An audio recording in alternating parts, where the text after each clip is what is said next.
økte under eksponering for rødt lys. Han fant imidlertid ingen forskjell med hensyn til bedømmelse av tid og avstand. Nakshians forsøkspersoner var imidlertid uten psykopatologi, i motsetning til Goldsteins eksperimentgruppe.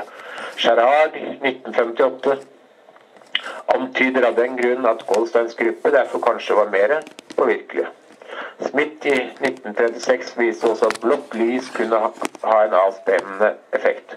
Hun eksponerte nyfødte for blått, grønt eller rødt lys og viste at blått lys signifikant reduserte gråtefrekvensen. Det var en gradvis økning i gråting gjennom spektret fra blå til rød i tråd med Ferré. Effektene var også tilsvarende når barna hadde øynene lukket. Ferré og Goldstein hadde også vist det samme, noe som utelukket muligheten for læring. Keyes i 1932 viste at dette så ut til å være en universell lov, da farveeffekten også gjaldt dyr. Adrenalin økte hos kaniner, som ble stimulert med rødt lys. Insulin ble hemmet. Blått lys hadde motsatte effekter. Ludwig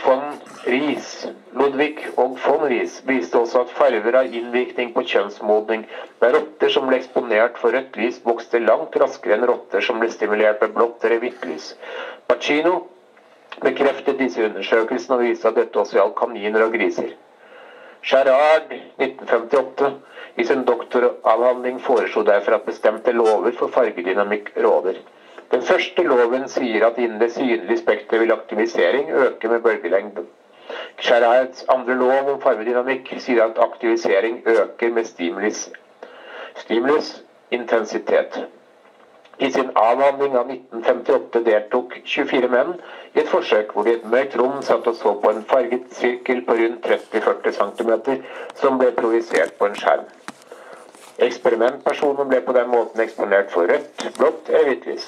Personen satt først 10 minutter av gangen under disse betingelsene og så på hvitt lys. Beisland ble så sammenholdt med 10 minutter med farger. Puls, respirasjon, blunking, blodtrykk, hudledning, EKG og EEG ble målt. Sherrard viste at blå-hvit differansen var signifikant på, eller bedre med hensyn til, på 0,05, eller bedre med hensyn til 7 fysiologiske funksjoner. Unntakene var hjerteraten og alfabølger. Blå-rød differansen var signifikant på 0,05, eller bedre med hensyn til alle funksjoner med unntak av hjerteraten.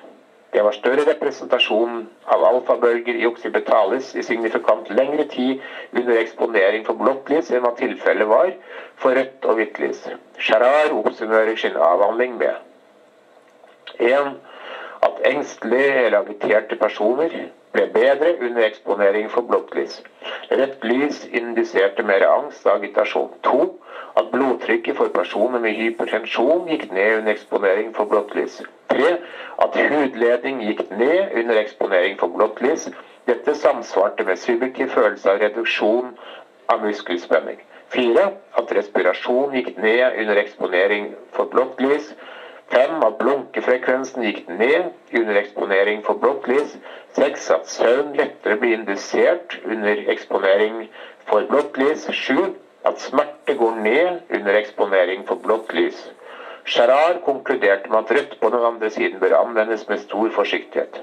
Han oppsummerer i sin avhandling med at en signifikant kovariasjon mellom affektive responser og autonome endringer indikerte at subjektive responser til farget lys reflekterer organismiske endringer som tradisjonelt brukes som kriterier for emosjoner. Differensielle responser på farger er en reaksjon som omfatter hele organismen.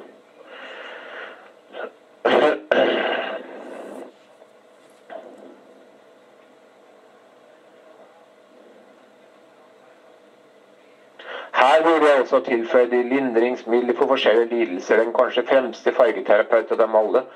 Dinsha P. Gadiali, 1873-1966, i sin tid kunne presentere.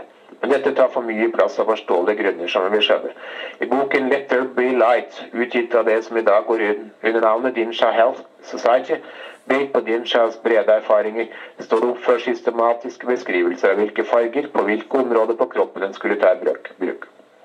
Hele 316 lidelser er nevnt. Hver lidelse skulle gå igjennom et svært systematisk regime av fargestimulering, hvor mange fargekombinasjoner ble tatt i bruk. Hele kroppen skulle bli tonert Hvilke områder var avhengig av hvilken plage en var berørt av. Spectrochrome-teknikken kunne etter hvert presentere signifikante resultater på et vidt spekter av lidelser. Men etter hvert skulle det komme en del skjær i sjøen som skulle få store følger. Etter at Dinshah hadde praktisert denne formen for behandling over en 10-årsperiode, ble Dinshah i 1930 plutselig arrestert med beskyldning om å ta penger fra en person uten å gitt ham lindring for plagen han kom for. Dette førte til rettssak hvor Dinshah sto i fare for å få 10 års fengselsstraff og $10,000 i bot. Dinshah forsvarte seg selv. Som vitne hadde han Kate W. Bowen, med 23 års erfaring som overlege i kirurgi på et sykehus i Philadelphia. Selv hadde hun praktisert Dinshahs teknikk, og hun hadde raskt blitt overbevist om at Spectrochrome var et probat hjelpemiddel for mange forskjellige lidelser. I rettssaken sier Dr. Bowen: alt som ligger i den menneskelige makt å rette opp er mulig med Spectrochrome, og det er bedre enn noe annet som per i dag foreligger, og i forhold til mange plager er dette det eneste som kan få personen frisk igjen. Svært store ord fra en kirurg, men Dinshah vant også rettssaken. Denne gang. I 1947 ble hans virksomhet igjen stoppet. Han tapte rettssaken, og hans bøker ble faktisk utsatt for autodafér. Food and Drug Administration, FDA, et organ som bestemmer hva som går utover lovlig aksepterbar behandlingsvirksomhet, fant ingen indikasjoner på apparatet hadde kurerende terapeutiske effekter. Dette må også ses i lys av den utviklingen som hadde skjedd i de siste 10 år. Tidligere var lys- og fargebehandling et velbrukt remedie, men nå var stillingen annerledes. Med antibiotikaens inntreden havnet lysterapien i glemmeboka. Nye interesser hadde dukket opp. Fra å ha vært viet mye interesse, ble barnet nå hellet ut med badevannet, er det spørsmålet jeg så våger å stille. For å gå tilbake til teoriene bak Dinshahs teknikker, på lik linje med Harry Riley Spittler, som jeg senere vil berøre. Og Gerard mente Dr. Dinshah etter omfattende forskning at de forskjellige farger hadde differensielle effekter på det autonome nervesystem. De var med fargene. Gul-grønn til rubin kalte han infragrønne, de kalde ultragrønne.